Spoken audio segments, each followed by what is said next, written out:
જ્યારે પણ ભગવાન કૃષ્ણના જન્મ સાથે જોડાયેલી વાતો થાય છે ત્યારે મધ્યપ્રદેશના ઉજ્જૈનનો સાંદીપની આશ્રમ ચોક્કસથી સામે આવે છે. તો આજે આપણે આવી ગયા છે ઉજ્જૈનના સાંદીપની આશ્રમમાં.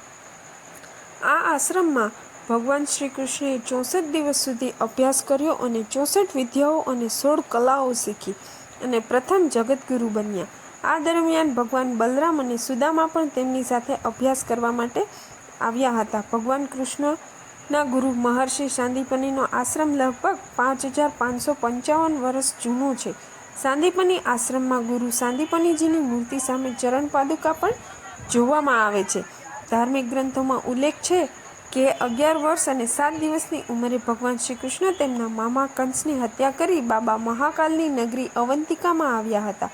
અહીં તેમણે 64 દિવસ સુધી અભ્યાસ કર્યો હતો.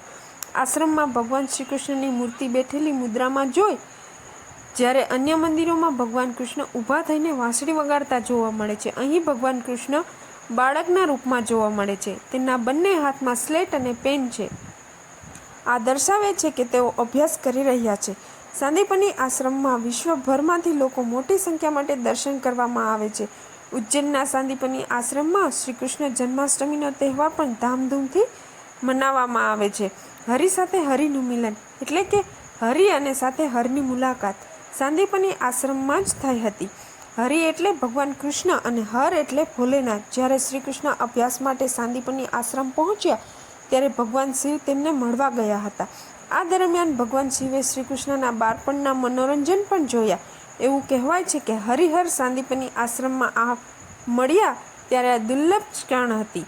ઉજ્જૈનમાં ભગવાન કૃષ્ણના 3 પ્રસિદ્ધ મંદિરો છે. પ્રથમ સાંદીપની આશ્રમ જ્યાં ભગવાન કૃષ્ણને જ્ઞાન પ્રાપ્ત થયું હતું.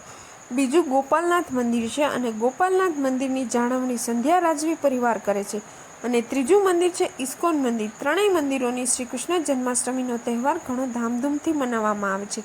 સાંદીપનીનું આશ્રમનું નામ પણ અંકપત હતું. એટલું કહેવાય છે કે ભગવાન કૃષ્ણ સાંદીપની આશ્રમમાં સ્લેટ પર લખેલા નંબરોને ધોઈ અને ભૂંસી નાખતા હતા. આ કારણે આશ્રમનું નામ અંકપત પાડ્યું હતું. ગોમતીકૂટ પણ અહીં ખૂબ જ પ્રખ્યાત સ્થળ છે. એવું કહેવાય છે કે ગુરુ સાંદીપની એક પથ્થર પર 1 થી 100 અંકો લખ્યા હતા. મહર્ષિ સાંદીપનીએ ભગવાન કૃષ્ણને જગતનું બિરુદ આપ્યું હોવાનું કહેવાય છે. આ લગભગ 5000 વર્ષ જૂનું હોવાનું કહેવાય છે. અને આ છે આપણું ઉજ્જૈનનું સાંદીપની આશ્રમ.